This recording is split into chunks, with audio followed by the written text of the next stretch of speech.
Profit your trade సమర్పిస్తున్న smart invest కార్యక్రమానికి స్వాగతం. టీవీ5 మనీ వేదిక ద్వారా ప్రస్తుతం మార్కెట్స్ ఆల్మోస్ట్ డే హైస్ దగ్గర ట్రేడ్ అవుతూ వస్తున్నాయి. 8850 8860 ఆడ్ లెవెల్స్ పైనే ప్రస్తుతం నిఫ్టీ కొనసాగుతుంది. మేబీ 8850 పైన ఇవాళ క్లోజ్ అయ్యి అక్కడ సస్టైన్ అవుతుందా లేదా అనేది కీలకంగా చెప్పుకోవాలి. ఎందుకంటే ఆల్మోస్ట్ బ్యాంక్ నిఫ్టీలో కూడా ఇవాళ బ్యాంక్ నిఫ్టీ నుంచి కూడా కొద్దిగా మద్దతు లభిస్తుంది. 20,600 ఆడ్ పాయింట్స్ దగ్గర బ్యాంక్ నిఫ్టీ ట్రేడ్ అవుతుంది. కొద్దిగా ఇవాళ మార్నింగ్ నుంచి చూసాం, పెద్దగా బ్యాంక్ నిఫ్టీ నుంచి మార్కెట్స్కి ఆ ఇండెక్స్కి పెద్దగా మద్దతు ఏదేం లభించలేదు. బట్ కాసేపటి నుంచి బ్యాంక్ నిఫ్టీలో కూడా బయింగ్ ఇంట్రెస్ట్ రావడం వల్ల చూడాలి ఎలాంటి ట్రెండ్ క్లోజింగ్లో అని చెప్పి. కొంతమంది కాలర్స్ లైన్లో ఉన్నారు, అంటే కొన్ని ఈమెయిల్స్ కూడా తీసుకుందాం. బుట్టల్ని మనకు శేషి గారు కూడా జాయిన్ అయ్యారు. ఫస్ట్ మార్కెట్ వ్యూ ఆయన తీసుకొని మనం కాల్స్ తీసుకుందాం. ఎలాంటి వ్యూతో ఉన్నారు? 8850 ఆర్ 8900 మార్కెట్ని వాళ్ళు బ్రేక్ చేసే ఛాన్సెస్ ఏమైనా కనిపిస్తున్నాయి అప్ సైడ్? 8900 అనేది కొంచెం కష్టమేనండి. ఓవరాల్గా మార్కెట్స్లో కానీ చూసుకుంటే ఒక బుల్లిష్ ట్రెండ్ అనేది మనకి లాస్ట్ ఒక 1.5 మంత్లోనే మనకి ఒక బేరిష్ ప్యాటర్న్ నుంచి కంప్లీట్గా బుల్లిష్లోకి రావడం చూసాము. దీనికి కారణాలుగా చెప్పాలంటే రిజల్ట్ పరంగా ఇనిషియల్గా వచ్చిన రిజల్ట్ బాగున్నాయి. తర్వాత ఈవెన్ గ్లోబల్ క్యూస్ చూసుకుంటే చాలా స్ట్రాంగ్గా ఉన్నాయి. గ్లోబల్గా ఏ మార్కెట్స్ కూడా మనకి కరెక్షన్లోకి రాలేదు. మరి ముఖ్యంగా యుఎస్ మార్కెట్స్, యూరోప్ మార్కెట్స్ చూసుకుంటే మళ్ళీ మల్టీ ఇయర్ హైస్లో ట్రేడ్ అవుతున్నాయి. కాబట్టి ఎఫ్ఐ ఫ్లోస్ కూడా మనకి కొంచెం మధ్య మధ్యలో కొంచెం తగ్గినా కూడా డొమెస్టిక్ ఫండ్స్ దగ్గర లిక్విడిటీ అనేది చాలా స్ట్రాంగ్ లిక్విడిటీ ఉంది. మనం చూసుకుంటే ఒక ఫ్యూ మంత్స్ బ్యాక్ చూసుకుంటే highest ever monthly domestic funds దగ్గర కలెక్షన్స్ చూసాము. కాబట్టి లిక్విడిటీ అనేది మార్కెట్స్ని ఇప్పుడు ప్రస్తుతము వాల్యుయేషన్స్ ఇవన్నీ కూడా మనం పక్కన పెడితే లిక్విడిటీ అనేది మార్కెట్ని డ్రైవ్ చేస్తుంది. యాజ్ లాంగ్ యాజ్ లిక్విడిటీ మార్కెట్లో ఉన్నంత కాలము ఈ ర్యాలీ అనేది కొనసాగవచ్చు. అయితే మనం ఇంకోటి కూడా గమనించాలి, ఇప్పుడు మనకి mid cap index life time hike touch కావడం చూసాము. మిడ్ క్యాప్లో చాలా యాక్టివ్గా స్టాక్స్ పార్టిసిపేషన్ ఉంది. నిఫ్టీని మనకి చూసుకుంటే లాస్ట్ 2 ఇయర్స్లో నిఫ్టీ పెద్దగా రిటర్న్ ఆన్ ఇన్వెస్ట్మెంట్ కానీ చూసుకుంటే పెద్దగా లేదు. అదే మిడ్ క్యాప్లో అయితే మల్టీ బ్యాగర్స్ అయిన స్టాక్స్ లిస్ట్ అనేది చాలా ఉంది. అయితే at the same time mid క్యాప్లో చిన్న స్టాక్స్ని ఏవైతే ఫండమెంటల్గా వీక్ ఉన్న కౌంటర్స్, ఆపరేటెడ్ కౌంటర్స్ ఉంటాయో వాటిలో ఉన్న వాళ్ళు ఇటువంటి అవకాశాన్ని ఉపయోగించుకొని వాటిలో ఎగ్జిట్ అయిపోయి క్వాలిటీ స్టాక్స్ వైపు చూడమంటాను. ఏదైనా కూడా ఈ రోజు మార్కెట్ విషయానికి వస్తే క్లోజింగ్ కూడా బాగానే ఉండొచ్చు. మరి ముఖ్యంగా యూరోప్ మార్కెట్స్ ఇప్పుడు మనం అనుకున్నాం అవి మళ్ళీ ఇంకొక గ్యాప్ అప్ ఓపెన్ అయ్యి అవి కూడా చాలా స్ట్రాంగ్గా ట్రేడ్ అవుతున్నాయి. ఈరోజు నైట్ యూఎస్ మార్కెట్స్ లేవు కాబట్టి అక్కడి నుంచి పెద్దగా క్యూస్ మనకి రావు. ఏదైనా కూడా మార్కెట్స్ అనేది స్ట్రాంగ్గానే ఉండొచ్చు. ఒక నిఫ్టీ పరంగా లెవెల్స్ పక్కన పెడితే స్టాక్ స్పెసిఫిక్ యాక్షన్ మిడ్ క్యాప్లో ఈ అప్ ట్రెండ్ అనేది కొనసాగడానికి అవకాశాలు ఎక్కువ ఉన్నాయండి. ఓకే, కొంతమంది కాలర్స్ లైన్లో ఉన్నారు. First caller Naresh. అరే నరేష్, గుడ్ ఆఫ్టర్నూన్ అండి. Good afternoon. శేషు గారు అండి. చెప్పండి సార్, యాక్చువల్లీ ఈ రేట్ లో సలోరా ఇంటర్నేషనల్ ఫస్ట్ షార్ట్ తీసుకున్నాం సార్. అలాగే ఆల్రెడీ జేపీ మాట నా దగ్గర 298 లో ఉన్నాయి సార్ షార్ట్ టర్మ్స్. ఇంకా యాడ్ చేయొచ్చా లేకపోతే Salora International and JBM auto? Okay, Salora International అయితే మీరు ఫ్రెష్గా అయితే కొనకండి. ఉన్న పొజిషన్ అయితే ఆల్రెడీ మీకు ఉంటే మాత్రం హోల్డ్ చేయమంటాను. ఎందుకంటే ఇప్పుడే అనుకున్నాం ఇది అంత గొప్ప రిజల్ట్ పరంగా మనకి లాస్ట్ క్వార్టర్ రిజల్ట్ ఈ క్వార్టర్ రిజల్ట్ అంత ఫండమెంటల్ పరంగా అంత ఇంప్రూవ్మెంట్ అనేది లేదు. ఒక పెరగచ్చు మిడ్ క్యాప్లో ఇప్పుడే అనుకున్నట్టుగా లిక్విడిటీ ఉంటే ఇటువంటి స్టాక్స్ కూడా పెరిగే అవకాశం ఉంది. అట్లనే మరి బ్యాడ్ స్టాక్ అయితే కూడా అన్ను. కాబట్టి దీనికన్నా మీరు అంటే దీంట్లో ఇన్వెస్ట్ చేసి మళ్ళీ టైం వేస్ట్ మనకి అయ్యే కన్నా మీరు వేరే మంచి స్టాక్ని నోసిల్ ఇండియా అని ఉంది, మంచి రిజల్ట్ పోస్ట్ చేశారు, అటువంటి కంపెనీస్ వైపు వెళ్ళండి. సలోరా అయితే వద్దు, ఉన్న పొజిషన్స్ మీరు హోల్డ్ చేయమంటాను. తర్వాత జేబీఎం ఆటో అయితే మీరు ఇంకా హోల్డ్ చేసుకోండి. ఇంకా మీకు కావాలంటే ఇంకా కూడా కరెక్షన్స్లో మీరు యాడ్ చేసుకోమంటాను. జేబీఎం ఆటో ఈ మధ్య కాలంలో కొంత ఒక 6 months బ్యాక్ డౌన్ ట్రెండ్ ఉన్నది. లాస్ట్ ఫ్యూ మంత్స్ అంటే 1.5 monthగా కొంచెం డౌన్ ట్రెండ్ నుంచి అప్ ట్రెండ్కి వచ్చింది. కాబట్టి జేబీఎం ఆటోని ఎవరీ డిప్లో కూడా మీరు ఇంకా ఫర్దర్ కూడా యాడ్ చేసుకోండి. రానున్న రోజుల్లో న్యూ హైస్ వైపు వెళ్ళే అవకాశాలు కనపడుతున్నాయి. శేఖర్ మనకు కాల్ ఉన్నారు. అడగండి శేఖర్. హలో, నమస్తే సార్. నమస్కారం అండి, చెప్పండి. సార్, ఉజ్జీవన ఫైనాన్స్ ఈ ప్రైజ్లో తీసుకోవచ్చా లేదంటే ఇంకా 5-10% ఏమన్నా కరెక్షన్ అయ్యే ఛాన్సెస్ ఉన్నాయి సార్? ఎంతకాలం హోల్డ్ చేద్దాం అనుకుంటున్నారు మీరు?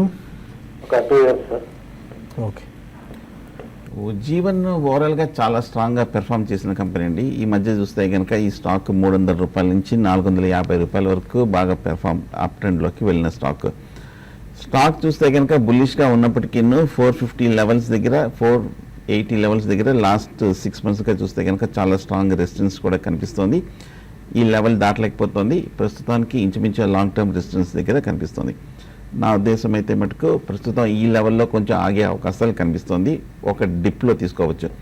మొన్న రిజల్ట్స్ చూస్తే కనుక కొంచెం తగ్గటం మనం చూసాము.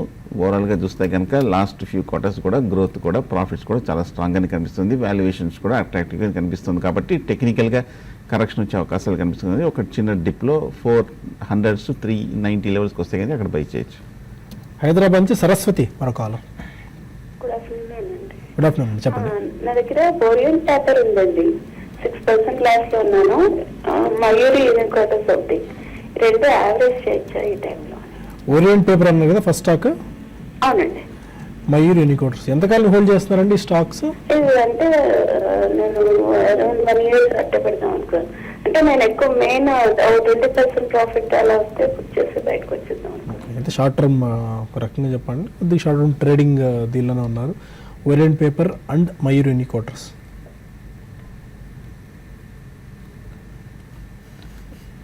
Orient Paper and Mayur Uniquoters. Orient Paper చూస్తే కనుక లాస్ట్ ఒక 6 monthsగా బాగా కంటిన్యూస్ అప్ ట్రెండ్లో ఉన్న స్టాక్ అండి. బుల్లిష్ కానీ ఒక అప్ ట్రెండ్లోకి పెరుగుతున్న స్టాక్. కాకపోతే ఈ లెవెల్లో చూస్తే కనుక ఓరియంట్ మటుకు టెక్నికల్గా లాగే అవకాశాలు కనిపిస్తుంది. ఎందుకంటే మనం ఈ స్టాక్ చూస్తే కనుక 20 రూపాయల నుంచి బిగిన్ అయిన ట్రెండ్ 90 రూపీస్ దగ్గర కొంచెం ఆగినట్టుగా కనిపిస్తుంది. సో ఓవరాల్గా చూస్తే కనుక ఓరియంట్ పేపర్ మటుకు ఫండమెంటల్గా బాగా స్ట్రాంగ్గా ఉన్నప్పటికీ ఈ లెవెల్లో మటుకు కొంచెం హైలీ ఓవర్ బాట్ పొజిషన్లో ఉంది. పైగా వాల్యుయేషన్స్ కూడా కొంచెం ఎక్కువగా కనిపిస్తుంది. అలాగే కాబట్టి ఈ లెవెల్లో నా ఉద్దేశం షార్ట్ టర్మ్లో అయితే కనుక ఈ లెవెల్లో ప్రాఫిట్స్ బుక్ చేయొచ్చు. కానీ మయూర్ యూనికోర్స్ చూస్తే కనుక అంత క్రితం ఒక లాస్ట్ 2-3 years లాంగ్ టర్మ్లో చూస్తే కనుక ఈ స్టాక్ 50 రూపాయల నుంచి బిగిన్ అయిన అప్ ట్రెండ్ 500 రూపాయల వరకు కూడా వెళ్ళటం మనం చూసాము. ఆ తర్వాత కొంచెం హై లెవెల్లో కొంచెం మయూర్ యూనికోర్స్ సస్టైన్ కాలేక తగ్గుతూ రావటం మనం చూస్తున్నాము. అలాగే ఓవరాల్గా ప్రాఫిట్స్ చూస్తే కనుక స్టడీ ప్రాఫిట్స్ అనేది రావటం మనం చూస్తున్నాము. మయూర్ యూనికోర్స్ మటుకు ఈ లెవెల్లో కొంచెం సస్టైన్ కాలేకుండా ఒక లాస్ట్ వీకే కొంచెం 400 రూపీస్ దగ్గర కొంచెం ఒక డౌన్వర్డ్ క్రాక్ ఏర్పడటం మనం చూస్తున్నాము మయూర్ యూనికోర్స్. నా ఉద్దేశం షార్ట్ టర్మ్లో మయూర్ యూనికోర్స్, మీడియం టర్మ్ కూడా కొంచెం ఒక డిక్లైనింగ్ ట్రెండ్ కనిపిస్తుంది. కాబట్టి ప్లాస్టిక్స్లో బాగా పెరిగిన స్టాక్ కొంచెం ఈ స్టాక్ కూడా కొంచెం వాల్యుయేషన్స్ ఎక్కువగా కనిపిస్తుంది. 2 స్టాక్స్లోనూ కొంచెం రెండిట్లో నా ఉద్దేశం ప్రాఫిట్స్లో ఉన్నారంటే కనుక ప్రాఫిట్ బుక్ చేయొచ్చు. ఏలూరు నుంచి వెంకట్ మరో కాలం. Sasidhar, good afternoon sir. Good afternoon, చెప్పండి. సార్ పిట్టి లామినేషన్స్ లో పొజిషన్ తీసుకోవాలంటే ఏ లెవెల్లో తీసుకోవచ్చు సార్? పిట్టి లామినేషన్ ఎంతకాలం హోల్డ్ చేద్దాం అనుకుంటున్నారు వాళ్ళు ఇప్పుడు అటెంప్ట్ చేస్తే? Momentum place sir 2-3 months. Pitti laminations ఇప్పటికే బాగా హిటప్ అయి ఉంది స్టాక్. అండ్ 50 వీక్ హై మళ్ళీ రీసెంట్గా టచ్ చేసింది స్టాక్. ఈ టైంలో ఒక అట్రాక్టివ్ కనిపిస్తుందా? ఆర్ అంటే ఇది కొన్ని ఏళ్ల వరకు ఇది కూడా కన్సాలిడేషన్లో ఉందండి. ఇప్పుడిప్పుడే మనకి పిట్టి లామినేషన్లో ఒక అప్ ట్రెండ్ అనేది చూస్తున్నాము. కాబట్టి ఈ అప్ ట్రెండ్ కొనసాగవచ్చు. అంటే డిప్ అనేది మార్కెట్లో ఎగ్జాక్ట్గా ఈవెన్ ఇక్కడ నుంచి నిఫ్టీ కొంచెం కరెక్ట్ అయితే పిట్టి లామినేషన్ కూడా కరెక్ట్ అవుతుంది. అయితే ఎగ్జాక్ట్గా మనం ఈ లెవెల్లో అంటే ఎంతవరకు కరెక్ట్ అవుతుందని చెప్పలేం. కాబట్టి మూమెంటం కోసం 2 to 3 months కోసం మీరు పొజిషన్ తీసుకోమంటారని చిన్న చిన్న కరెక్షన్సే వస్తాయి. మేజర్ కరెక్షన్ అయితే పిట్టి లామినేషన్లోకి మనకి రాకపోవచ్చు. కాబట్టి మీరు కరెంట్ లెవెల్స్లో ఒక 3 to 4% కైండ్ ఆఫ్ కరెక్షన్ వచ్చిందంటే ఒక 1 or 2 days అట్లా వచ్చినప్పుడు మీరు దీన్ని పిక్ చేసుకోండి. 80 to 84 అనేది షార్ట్ టర్మ్ టార్గెట్గా చెప్పొచ్చు. ఈవెన్ క్లోజర్గా 90 దాకా వెళ్ళొచ్చు. అది మీరు 2 to 3 months అంటున్నారు కాబట్టి 2 to 3 months కోసం ఎవ్రీ డిప్లో కూడా మీరు బై చేయమని చెప్తాను. చాలా స్ట్రాంగ్ ఉంది. ఈ ర్యాలీ అనేది ఇందులో కొనసాగే అవకాశాలు కనపడుతున్నాయండి. శివప్రసాద్ మెయిల్ చేశారు. Sharada Cropchem and Caplin Point Labs ఈ 2 స్టాక్స్ని 5 years టైంకి ఇప్పుడు తీసుకోవచ్చా? Sharada Cropchem and Caplin Point Labs. ఓవరాల్గా శారదా క్రాప్కమ్ చూస్తే కనుక టెక్నికల్గా కొంచెం పెరిగిన స్టాక్ అండి. ఈ లెవెల్లో చూస్తే కనుక మనకి ఓవరాల్గా mid cap and small cap కూడా బాగా బుల్లిష్గా ఉన్న స్టాక్. సో ఓవరాల్గా చూస్తే కనుక శారదా క్రాప్కమ్ అయితే మటుకు నా ఉద్దేశం వాల్యుయేషన్స్ ప్రకారం ఇప్పుడు అట్రాక్టివ్గానే కనిపిస్తున్నప్పటికీ కొంచెం బాగా రన్అప్ కూడా వచ్చేసింది. ఓవరాల్గా మొన్న క్వార్టర్ రిజల్ట్స్ కూడా కొంచెం స్ట్రాంగ్గానే కనిపిస్తుంది. సో నా ఉద్దేశం అయితే కనుక శారదా క్రాప్కమ్ ఫ్రెష్ బయింగ్ అయితే అవాయిడ్ చేయడం మంచిది. అండ్ టెక్నికల్గా చూస్తే కనుక 500 రూపీస్ దాటలేకపోతుంది. ఈ స్టాక్ చూస్తే కనుక 200 నుంచి బిగిన్ అయిన అప్ ట్రెండ్కి కొంచెం షార్ట్ టర్మ్ మీడియం టర్మ్లో 500 రూపీస్ దగ్గర క్యాప్ పడినట్టు కనిపిస్తుంది. వాల్యుయేషన్స్ కూడా అట్రాక్టివ్గా ఈ లెవెల్లో కనిపించట్లేదు. కాబట్టి షార్ట్ టర్మ్లో అయితే కనుక ఉన్నాయంటే కనుక మీరు ప్రాఫిట్ బుక్ చేయొచ్చు, కానీ ఫ్రెష్ బయింగ్ అయితే అవాయిడ్ చేయండి. ఓకే, మరొక మెయిల్ నరేంద్ర అడుగుతున్నారు ఈ కలింది రైలు గురించి. ఎప్పుడు మెర్జింగ్ ఓపెన్ అవుతుంది, ఎగ్జాక్ట్గా డేట్స్ ఎలా ఐడెంటిఫై చేస్తారో చూస్తుంటే లేదండి, డేట్స్ ఇంకా తెలియదండి. ప్రస్తుతం అయితే మీకు కలింది రైలు, మీకు టెక్స్మాకో రైలు షేర్స్ మీకు వస్తాయి. ఇంకా డేట్స్ అనేది తెలియదు. మీకు కొంచెం వెయిట్ చేయండి, ఒక 1 వీక్ 10 డేస్లో మీకు క్లారిటీ అనేది వస్తుందండి. ప్రస్తుతం అయితే డేట్స్ అయితే తెలియదండి. సుధీర్ అడుగుతున్నారు సుజలాన్, యూనిటెక్ ఈ 2 స్టాక్స్కి టార్గెట్ లెవెల్స్ ఫ్యూచర్స్లో ఏమన్నా సజెస్ట్ చేస్తారని చెప్పి. Maybe Suzlon and Unitech. Unitech కంప్లీట్గా అవాయిడ్ చేయమని చెప్తానండి. అంటే పెరగొచ్చేమో కాబట్టి ఇటువంటి స్టాక్స్లో ఈవెన్ మీరు F&Oలో పొజిషన్ తీసుకోవాలంటే మాత్రం వద్దని చెప్తాను. ఓవరాల్గా రియాలిటీ స్టాక్స్ ఈ మధ్య కాలంలో కూడా చాలా స్ట్రాంగ్గానే ట్రేడ్ అవుతున్నాయి. మీరు దానికన్నా మీరు డిప్స్లో మీరు సుజలాన్ మీరు ట్రేడింగ్ పరంగా పొజిషన్ తీసుకోండి. 16 రూపీస్ ఆ లెవెల్లో దీనికి సపోర్ట్ ఉంది. 18 రూపీస్ కానీ క్రాస్ అయిందంటే ఇది ఇంకా పెరిగే అవకాశాలు కనపడుతున్నాయి.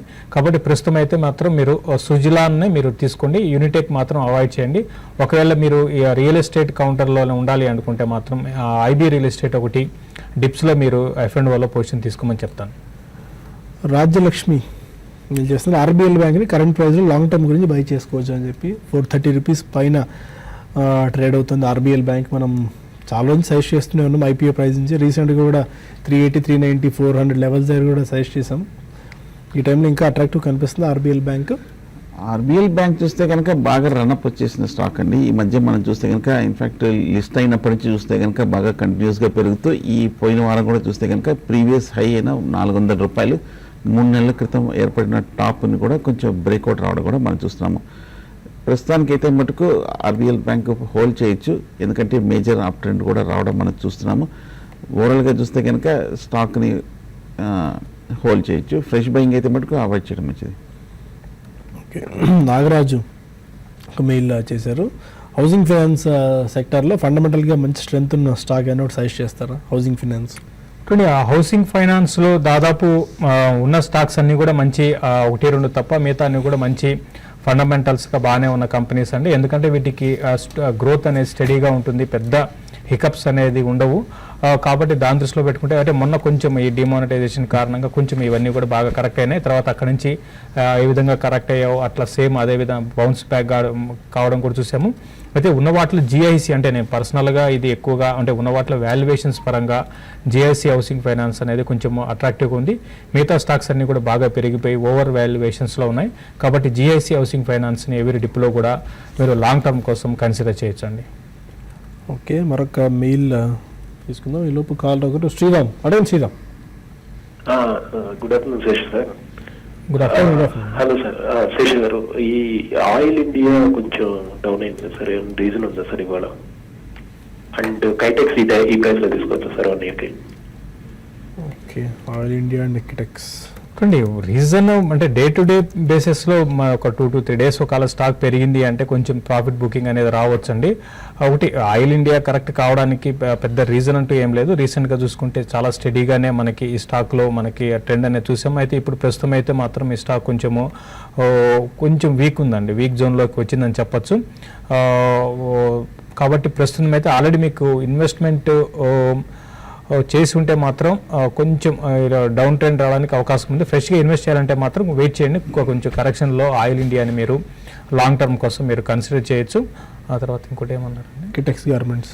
కిటెక్స్ గార్మెంట్ విషయానికి వస్తే ఇది మీరు హోల్డ్ చేయొచ్చండి. ఇది అంటే మీరు ఫ్రెష్గా ఇన్వెస్ట్ చేయాలనుకుంటే మాత్రం చేయమని చెప్తాను. ఎందుకంటే చాలా రోజుల తర్వాత ఇందులో ఒక అప్ ట్రెండ్ అనేది ఇన్ని రోజులు మనం చూసాము. ఓవరాల్గా ఈ టెక్స్టైల్ స్పేస్ స్ట్రాంగ్ ఉన్నా కూడా ఇది మాత్రం అంత పెరగలేదు. దీనికి రిజల్ట్ కారణం అని చెప్పొచ్చు. అయితే యూఎస్ వీళ్ళకి మెయిన్ బిజినెస్ అంతా కూడా ఏంటంటే ఎక్స్పోర్ట్స్. యూఎస్లో వాల్మార్ట్ లాంటి వాళ్ళకి వీళ్ళు కిడ్స్ వేర్లో ఎక్స్పోర్ట్ చేస్తుంటారు. అయితే అక్కడ మనకి అక్కడ ప్రెసిడెంట్ ఎటువంటి నిర్ణయాలు ఉంటాయో అది కూడా కొంచెం ఈ స్టాక్ మీద నెగిటివ్ ఉండొచ్చేమో. బట్ ఫండమెంటల్ పరంగా మంచి కంపెనీనండి. తర్వాత రీసెంట్గా మంచి రిజల్ట్ కూడా పోస్ట్ చేశారు చాలా రోజుల తర్వాత. కాబట్టి కిటెక్స్ గార్మెంట్స్ అనేది ఈ లెవెల్లో ఆగడానికి అవకాశం కనపడుతుంది. శ్రీకాకుళం నుంచి జీవా మరో caller. Hello sir. Hello sir. Sir నేను జేకే టైర్ తీసుకున్నాను, 4 months అవుతుంది. 120 దగ్గర 122 దగ్గర తీసుకున్నాను. అదేం చేయమంటారు? అదొకటి. నెక్స్ట్ ఇంకోటి కింగ్ ఫిషర్ ఎయిర్లైన్స్ ఒక 10,000 షేర్లు ఉండిపోయాయి సార్ 2011 నుంచి. ఓకే, జేకే టైర్స్ తీసుకుందాం ప్రస్తుతానికి. కింగ్ ఫిషర్ టైర్స్ మనం చేయగలిగింది ఏమీ లేదు ప్రస్తుతానికి. ఆయన దేశం విడిచి కూడా వెళ్ళిన పరిస్థితి ప్రస్తుతం మనకు కనిపిస్తుంది. చూద్దాం దాన్ని ఎలాంటి స్టెప్ గవర్నమెంట్ తీసుకుంటుందో అని చెప్పి. జేకే టైర్స్ ఒకప్పుడు చూస్తే కనుక టైర్ స్టాక్స్ అన్ని కూడా బాగా బుల్లిష్గా పెరిగాయండి. లాస్ట్ 2 yearsగా చూస్తే కనుక జేకే టైర్స్ 10 రూపాయల నుంచి 150 రూపాయల వరకు పెరగటం మనం చూసాము. అలాగే షార్ట్ టర్మ్లో చూస్తే కనుక ఈ మధ్య 75 రూపాయల దగ్గర నుంచి 150 రూపాయల వరకు పెరిగి మన డిమానిటైజేషన్ ఎఫెక్ట్ తర్వాత కొంచెం హై నుంచి పట్టడం కూడా మనం చూసాము. రిజల్ట్స్ చూస్తే కనుక పాజిటివ్గానే కనిపిస్తుంది. పెర్ఫార్మెన్స్ కూడా రీజనబుల్గానే కనిపిస్తుంది. బాగా టైర్ సెక్టర్ కూడా బాగా కనిపిస్తుంది. అందులో జేకే చూస్తే కనుక ప్రైస్ కూడా కొంచెం తక్కువలోనే కనిపిస్తుంది. బట్ వాల్యుయేషన్ చూస్తే కనుక ప్రస్తుతం కొంచెం ఫుల్లీ రిఫ్లెక్టెడ్ అనిపిస్తుంది ప్రైస్ మీద. అలాగే స్టాక్ చూస్తే కనుక లాస్ట్ 3 monthsగా ఇదే లెవెల్లో 150-80 రూపీస్ మధ్యన కన్సాలిడేషన్ అవుతుంది. ఆ రేంజ్లో ఇంచుమించు మధ్యలో ఉంది. నా ఉద్దేశం కొంచెం కన్సాలిడేషన్ కొనసాగే అవకాశం కనిపిస్తుంది. ఏమాత్రం కనుక టైర్కి పాజిటివ్ న్యూస్ రావటము జరిగితే కనుక ఇక్కడ నుంచి మళ్ళీ ఈ ఇటీవల కాలంలో వచ్చిన హై 150 రూపాయల వరకు వెళ్ళే అవకాశాలు కనిపిస్తుంది.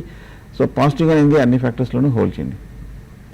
అండ్ కింగ్ఫిషర్ గురించి ఏమైనా చెప్పుకోవడానికి ఏమైనా మిగిలి ఉందా ఇంకా? ఒకటి కింగ్ ఫిషర్ ఇంకా చెప్పడానికి కూడా ఏం లేదండి. మనం చూసుకుంటే కంప్లీట్గా విజయ్ మాల్యా అనేది మన ఇండియాలో ఒక టైం చూసుకుంటే ఒక పెద్ద గ్రూప్ ఉండేది. ఆ గ్రూప్ అంతా కూడా డిస్ట్రాయ్ అయిపోయింది.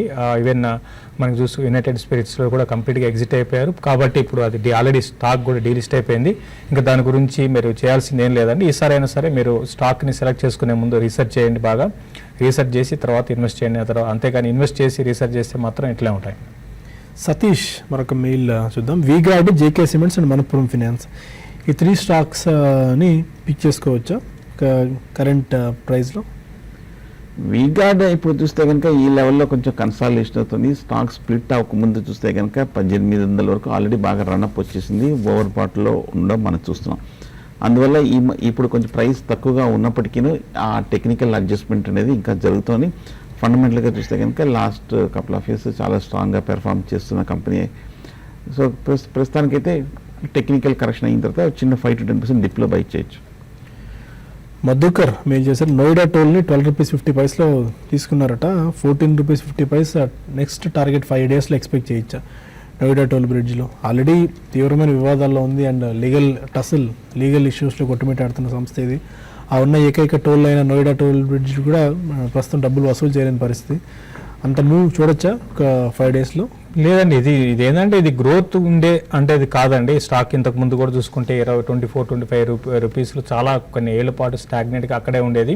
తర్వాత రీసెంట్గా మనకి కోర్టు ఆర్డర్ నుంచి స్టాక్ ఇమీడియట్గా క్రాష్ అయిపోయి ఆల్మోస్ట్ 52 వీక్లోకి టచ్ అవుతుంది. కాబట్టి ఇది 12 రూపీస్ ఉంది, ఇప్పుడే అనుకున్నాం 13 రూపీస్ ఉంది కదా అని మీరు బై చేయకండి. ఇంకోటి స్టాక్ ఈవెన్ ఫండమెంటల్స్ పరంగా కూడా ఫ్యూచర్ ఉండదు. అయితే వీటికి ఏంటంటే ఇన్ని రోజులు ఒకే టోల్ నుంచి వస్తున్న ఇన్కమ్ స్టడీగా ఉంటుంది. దానివల్ల ఏంటంటే డివిడెండ్ కూడా ఇచ్చే కంపెనీ అండి ఇది. కాబట్టి స్టాక్ స్టేబుల్గా ఉంది. ఇప్పుడు ఆ పరిస్థితి లేదు. కాబట్టి మీరు 14 రూపీస్ రావచ్చేమో, అయినా కూడా మీరు బెటర్ ఏంటంటే రిస్క్ అండి, హై రిస్క్ ఉంటుంది. కాబట్టి బెటర్ ఏంటంటే మీరు స్లోగా స్టాక్ని పెరుగుతున్నప్పుడే మీరు ఎగ్జిట్ కమ్మని చెప్తాను. ఇక్కడ 2 స్టాక్స్ ఇవాళ అట్రాక్టివ్గా కనిపిస్తుంది. One is Marksans pharma and second is Punj Lloyd. పుంజిలాయిడ్కి almost 350 crores worth of order ఇప్పుడే రావడం చూస్తున్నాం. ఆ న్యూస్తో స్టాక్ 10% దాకా స్పర్ట్ వచ్చింది. అండ్ మార్క్సన్స్ ఫార్మా సంబంధించిన Goa unit UKMHRA clean chit almost ఇచ్చిన నేపథ్యం ఎలాంటి అబ్జర్వేషన్స్ లేవు అని వెల్లడించేందుకు మార్క్సన్స్ ఫార్మా ఆల్మోస్ట్ 20% దాకా ఇవాళ పెరిగింది. అండ్ మార్క్సన్స్ ఫార్మా మీద మీ వ్యూ ఏమైనా ఉందా? ఇప్పుడు ఈ టైంలో కొంతమంది కాలర్స్ కూడా అడిగారు అండ్ కొద్దిగా అట్రాక్టివ్ కూడా కనిపిస్తుంది ప్రైస్ పరంగా అయితే. బట్ ఈ టైంలో ఎంత రిస్కీ అంటారు ఒకవేళ బెట్ చేస్తే? ఫార్మా కౌంటర్స్లో కొన్ని కౌంటర్స్ అంటే లైక్ మార్క్స్ అండ్ ఫార్మా లాంటివి ఏంటంటే బాగా దీని ఏమంటారంటే మనకి ఎక్కువ స్పెక్యులేషన్ అనేది ఉంటుందండి. కాబట్టి దాని దృష్టిలో పెట్టుకుంటే ఇది ఇప్పుడు షార్ట్ టర్మ్ ట్రెండ్ అయితే అప్ ట్రెండ్ ఈ రోజు 20% మనకి ఫ్రీజ్ కావడం చూసాం. ఇంకా ఇది పెరిగే అవకాశాలు కూడా ఉన్నాయి. అయితే మనం ఆ షార్ట్ టర్మ్ వ్యూతో కాకుండా ఇన్వెస్ట్మెంట్కి అయితే వద్దండి. ఎవరైతే ప్రొఫెషనల్ ట్రేడర్స్ ఉంటారో, గడ్సీ ట్రేడర్స్ ఉంటారో వాళ్ళు మాత్రం దీంట్లోనే ఇన్వెస్ట్ చేసుకొని రైట్ టైంలో ఎంట్రీ, రైట్ టైంలో ఎగ్జిట్ అయితే దాంట్లో ఇన్వెస్ట్ చేసుకోమంటాను. పెద్దగా ఫండమెంటల్ పరంగా పెద్దగా ఈ స్టాక్లో మనకి గ్రోత్ లేదు, అటు ఇయర్ ఆన్ ఇయర్ లేదు, ఈవెన్ క్వార్టర్ ఆన్ క్వార్టర్ కూడా లేదు. కాబట్టి పెద్దగా పెరిగే అవకాశాలు అయితే మార్క్స్ అండ్ ఫార్మా ఇన్వెస్ట్మెంట్కి నేనైతే అనుకోను. స్పెక్యులేషన్ ఎక్కువ ఉంటుంది. తర్వాత పుంజిలాయిడ్ కూడా సేమ్ ఇదేనండి. అంటే బాగా హెవీ డెట్తో ఉన్న కంపెనీ. ఇప్పట్లో మళ్ళీ ఆ రిజల్ట్కి ముందు కొంచెం యాక్టివిటీ ఉంటుంది, కొంచెం 10-20% పెరుగుతాయి. ప్లస్ ఇప్పుడు లిక్విడిటీ ఉంది కాబట్టి స్టాక్స్లో ఇటువంటి మూవ్స్ చూస్తున్నాం. కాబట్టి ఇది కూడా అంత మంచి స్టాక్ అయితే కాదు. రెండు కూడా అవాయిడ్ చేయదగ్గ స్టాక్స్ అండి. ట్రేడింగ్ ఇన్వెస్ట్మెంట్ పరంగా ఇప్పుడే మార్క్స్ అండ్ ఫార్మా కొంచెం పెరగచ్చు. అండ్ మరొక మెయిల్ ప్రతిభ మెయిల్ చేశారు. మురుడేశ్వర్ సిరామిక్స్ని లాంగ్ టర్మ్ గురించి బై చేసుకుంటే మల్టీ బ్యాగర్ అయ్యే ఛాన్సెస్ ఏమైనా ఉన్నాయా? మురుడేశ్వర్ సిరామిక్స్ అట ప్రస్తుతం 25-30 రూపీస్ దగ్గర ఉన్నట్టుంది స్టాక్. ఓవరాల్గా సెరామిక్స్ కంపెనీస్ అన్నీ కూడా బాగా స్ట్రాంగ్గా పెర్ఫామ్ చేస్తుందండి. అందులోనూ మురుడేశ్వర్ సెరామిక్స్ చూస్తే కనుక ఈ మధ్యకాలంలో లోయర్ రేట్ నుంచి 15 రూపాయల దగ్గర నుంచి 40 రూపాయల వరకు బాగా పెరిగిన కంపెనీ. స్టాక్ చూస్తే కనుక ఇవాళ 10% వరకు పెరిగినప్పటికీ ఫండమెంటల్గా చూస్తే కనుక మిగతా సెరామిక్స్తో పోలిస్తే కనుక అంత స్ట్రాంగ్గా కనిపించట్లేదు. ఓవరాల్గా గ్రోత్ పరంగా చూస్తే కనుక కొంచెం మిగతా సెక్టరల్ పీర్స్తో కంపేర్ చేస్తే కనుక బాగా అండర్ పెర్ఫామ్ చేసిన స్టాక్ ఫండమెంటల్గా. అలాగే టెక్నికల్గా చూస్తే కనుక ఇవాళ 10% అప్ ట్రెండ్ వచ్చినప్పటికీ 35 to 40 దగ్గర చాలా స్ట్రాంగ్ రెసిస్టెన్స్ కనిపిస్తుంది. గత 2-3 ఏళ్ళుగా చూస్తే కనుక ఇది ఒక లాంగ్ టర్మ్ రెసిస్టెన్స్గా భావించవచ్చు. సో 2 ఆస్పెక్ట్స్ ఫండమెంటల్ టెక్నికల్గా చూస్తే కనుక ఇది ప్రస్తుతానికి అవాయిడ్ చేయడం మంచిది. 40 రూపీస్ దగ్గర నా ఉద్దేశం అయితే మటుకు పెరిగిన తర్వాత అక్కడ ప్రాఫిట్స్ బుక్ చేసుకోవచ్చు ఎవరైనా కొనింటే కనుక. సుకుమార్ ప్రస్తుతం మెయిల్ చేశారు. బాలాసోర్ అల్లాయిస్ అన్న స్టాక్ 58 రూపీస్లో తీసుకున్నారట. స్టాక్ని హోల్డ్ చేసుకోవచ్చా? అండి బాలసోర్ అలయన్స్ ఇది కూడా బాగా పెరిగిన స్టాక్ అండి. ఓవరాల్గా ఈ ఇండస్ట్రీకి అంటే ఈ సెక్టర్కి మెటల్ అండ్ మనకి మైనింగ్ అండ్ సెక్టర్లో వచ్చిన ర్యాలీకి తగ్గట్టుగా ఈ స్టాక్ కూడా రియాక్ట్ అయ్యి చాలా స్ట్రాంగ్గా పెరిగింది. ప్లస్ ఇంకోటి ఫండమెంటల్ కూడా మంచి కంపెనీనే అండి బాలసోర్ అలయన్స్. మంచి స్టడీగా మూమెంటం ఉంది అటు రిజల్ట్ పరంగా. కాబట్టి మీరు హోల్డ్ చేసుకోండి. ప్రస్తుతం ఇమీడియట్గా అయితే బాల్సోర్ అలయన్స్లో కొంచెం లాస్ట్ వీక్ మనకి చూసాము కొంత ప్రాఫిట్ బుకింగ్ ఈ స్టాక్లో చూసాము. బట్ ఇన్వెస్ట్మెంట్కి ఇది మంచి ఇంకా పెరిగే అవకాశం ఉన్నాయి. ఈ రోజు కూడా చూసుకుంటే 10% దాకా పెరిగింది. ఇంకా పెరగవచ్చు అండి. టువర్డ్స్ 80 రూపీస్ వెళ్ళే అవకాశం ఉంది. కాబట్టి ప్రస్తుతం అయితే మీరు హోల్డ్ చేసి ఆల్రెడీ ప్రాఫిట్లో ఉంటే మీ ప్రాఫిట్ని రన్ చేసుకోమని చెప్తాను. అండ్ ఆల్కెమ్ ల్యాబ్స్ ఒకటి, సిసిఎల్ ప్రోడక్ట్స్, ఈ 2 స్టాక్స్ ఒకసారి fundamental and technical view. Alkem labs ఏమో ఆల్మోస్ట్ మిగిలిన ఫార్మా కంపెనీస్తో కంపేర్ చేసుకుంటే చాలా స్ట్రాంగ్గా ఉంది. 2000 రూపీస్ మార్క్ని కూడా క్రాస్ చేసింది. రెగ్యులర్గా 50 వీక్ హై టచ్ చేసిన స్టాక్స్ లిస్ట్లో కనిపిస్తుంది. అండ్ సిసిఎల్ ప్రోడక్ట్స్ కూడా 330-340 మార్క్ని క్రాస్ చేసినట్టు కనిపిస్తుంది. చాలా స్ట్రాంగ్గా ఉంది సిసిఎల్ ప్రోడక్ట్స్ కూడా. ఈ స్టాక్స్ ఏమైనా ఇప్పుడు ఇన్వెస్ట్మెంట్కి కన్సిడర్ చేసుకోవచ్చా? ఆర్ బెటర్ బాగా హీటప్ అయినాయి కాబట్టి కొద్దిగా డిప్ కోసం వెయిట్ చేసి ఒకవేళ ఏమైనా ఇక్కడి నుంచి ఒక 10-20% దాకా డిప్ వస్తే అప్పుడు పిక్ చేసుకోవచ్చా? చూడండి ఆల్కెమ్ ల్యాబ్ మిగతా స్టాక్స్కి తేడా ఏంటంటే ఆల్కెమ్ ల్యాబ్స్ ఎక్కువగా ఇండియన్ బేస్డ్ డొమెస్టిక్ మీద ఎక్కువ ఆధారపడిన స్టాక్ అండి. అంటే సిప్లా కానీ ఆల్కెమ్ కానీ రెండు కూడా ఏంటంటే డొమెస్టిక్ గ్రోత్ మీద ఆధారపడ్డాయి. కాబట్టి మనం చూస్తున్నాము ఏవైతే యుఎస్లో ఎక్స్పోర్ట్స్ మీద ఉన్న కంపెనీస్ కన్నా డొమెస్టిక్ ఉన్న కంపెనీస్ ఈ మధ్యకాలంలో బాగా పర్ఫార్మెన్స్ అనేది చూసాము. కాబట్టి ఫార్మా కౌంటర్స్లో ఆల్కెమ్ అనేది వీళ్ళకి కొన్ని బ్రాండ్స్ అనేది లాస్ట్ ఫ్యూ ఇయర్స్గా మంచి బ్రాండ్ బిల్డింగ్ కూడా చూసాము. లైక్ ట్యాక్సిమ్ అనేది చాలా స్ట్రాంగ్ వీళ్ళకి మెయిన్ బిజినెస్ అంతా కూడా సిఫ్లోస్పోరిన్స్లో నుంచి సిఫాక్సిమైన్ నుంచి వస్తుంది. దీంతోపాటు ఈవెన్ జెనరిక్ వర్షన్స్లో కూడా వీళ్ళు చాలా ఒక 45 to 50 డ్రగ్స్ని వీళ్ళు మనకి మ్యానుఫ్యాక్చర్స్ జెనరిక్లో కూడా ఉన్నారు. కాబట్టి ఇవన్నీ దృష్టిలో పెట్టుకుంటే డెఫినెట్గా ఆల్కెమ్ ల్యాబ్స్ అనేది ఇంకా బాగా పెరిగే అవకాశాలు ఉన్నాయి. మేజర్ కరెక్షన్ అయితే రాకపోవచ్చు అండి. చిన్న కరెక్షన్స్ ఆల్కెమ్ ల్యాబ్స్లో రావడానికి అవకాశం ఉంటుంది. అటువంటిప్పుడు మీరు ఆల్కెమ్ ల్యాబ్స్ని లాంగ్ టర్మ్కి మీరు పిక్ చేసుకోమంటాను. తర్వాత ఇంకో స్టాక్ ఏమన్నారండి? ఆల్కెమ్లో సిసిఎల్ ప్రోడక్ట్స్. సిసిఎల్ ప్రోడక్ట్స్ కూడా ఇది స్లో అండ్ స్టడీగా ఉన్న స్టాక్ అండి. ఇది రిజల్ట్ పరంగా మనకి లాస్ట్ క్వార్టర్ అంత బాగా రాకపోయినా మళ్ళీ ఈసారి మళ్ళీ రిజల్ట్ బాగున్నాయి. ప్లస్ దీనికి తోడు మనం చూసుకుంటే ఈ coffee and tea related stocks ఏవైతే ఉన్నాయో బాగా పెరుగుతూ ఉన్నాయండి. దీనికి రీజన్ చెప్పాలంటే ఇంటర్నేషనల్ మార్కెట్లో ప్రైస్ పరంగా ఎటువంటి డౌన్ ట్రెండ్ అనేది లేదు. కాఫీ ప్రైసెస్ ఇంకా రివర్స్ మనకి పెరుగుతూనే ఉన్నాయి. కాబట్టి అట్లా ఆ విధంగా పెరిగినప్పుడు ఈ స్టాక్స్ కూడా వాల్యూమ్ పరంగా మంచి జంప్ వచ్చే అవకాశం ఉంది. ఆల్రెడీ ఇన్వెంటరీస్ మెయింటైన్ చేస్తున్న కంపెనీస్కి మంచి ప్రాఫిట్స్ కూడా రావచ్చు. కాబట్టి దీన్ని కూడా సిసిఎల్ ప్రోడక్ట్స్ని కూడా ఎవ్రీ డిప్లో కూడా బై అని చెప్తాను. పెద్ద మేజర్ కరెక్షన్ అయితే ఇందులో ఉండకపోవచ్చు అండి.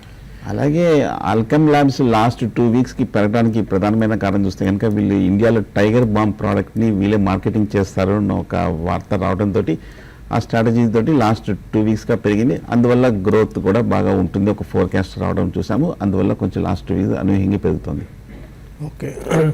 అండ్ జిఎంఆర్ సంబంధించిన న్యూస్ కూడా ఇప్పుడే బ్రేక్ అవుతుంది. వాళ్ళ ఎయిర్పోర్ట్స్ ఆమ్ని సపరేట్గా డీమెర్జ్ చేసి లిస్ట్ చేసే ఆలోచనలో కంపెనీ ఉంది. అందుకు తగ్గట్టు ఈ లెండర్స్ పర్మిషన్ కోసం కంపెనీ చూస్తుందని ఒక వార్త వెలువడుతుంది. ఎందుకంటే అసెట్ లైట్ అనే మోడల్ కింద సాధ్యమైనంత వరకు తమ రుణ భారాన్ని తగ్గించుకోవాలని చెప్పి జిఎంఆర్ ఎప్పటి నుంచో ప్రయత్నాలు చేస్తూ వస్తుంది. 35 to 40,000 crores of debt GMR నెత్తిన ఉంది. దాన్ని ఏదో విధంగా తగ్గించుకునే ప్రయత్నాల్లో కంపెనీ ఉంది. అందుకని చాలా ప్రాజెక్ట్స్లో మెల్లమెల్లిగా ఎగ్జిట్ అయ్యే ప్రయత్నాలు చేస్తుంది. వాళ్ళ కోర్ బిజినెస్ ఏదైతే ఉందో ఆ కోర్ బిజినెస్కి స్టిక్ అవ్వాలన్న ఆలోచనలో కంపెనీ ఉంది.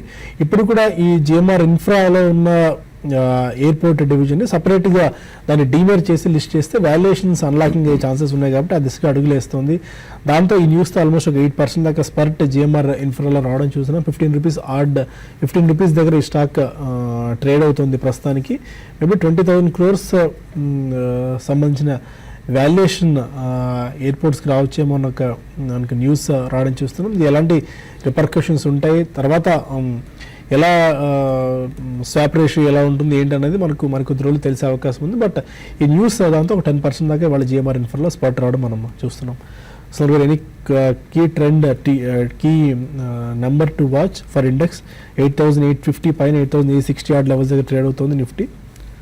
దానిపైన ఇంచుమించు 8850 పైన ట్రేడ్ అవుతుంది. డే హై దగ్గర బాగా స్థిరంగా ఉంది.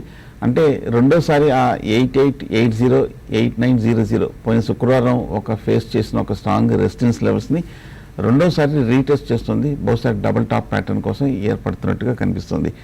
బహుశా ఇవాళ కనుక రేపు కనుక 8900 దగ్గర కనుక పటిష్టంగా క్లోజ్ అయిందంటే నెక్స్ట్ లెవెల్ 9,000 వరకు వెళ్ళే అవకాశం ఉంది. కానీ హై లెవెల్లో ఇక్కడి నుంచి ఒకసారి గమనిస్తే చాలా స్ట్రాంగ్ రెసిస్టెన్స్ అడుగడుగునా ఉంది. 100 పాయింట్లకి కొంచెం రెసిస్టెన్స్ ఉంది. లాస్ట్ 3-4 years దగ్గర బాగా గట్టి టాప్స్ ఏర్పడింది కాబట్టి ఇది దాటాలంటే కొంచెం సమయం పడుతుంది. పైగా రన్అప్ కూడా వచ్చేసింది కాబట్టి కొంచెం హై లెవెల్లో కాన్షియస్గా ఉంటే మంచిది. ఫైన్, ప్రస్తుతానికి ఇక్కడ మనం బులెటిన్ వైండప్ చేసి క్లోజింగ్ రిపోర్ట్లో కలుద్దాం. Stay with us.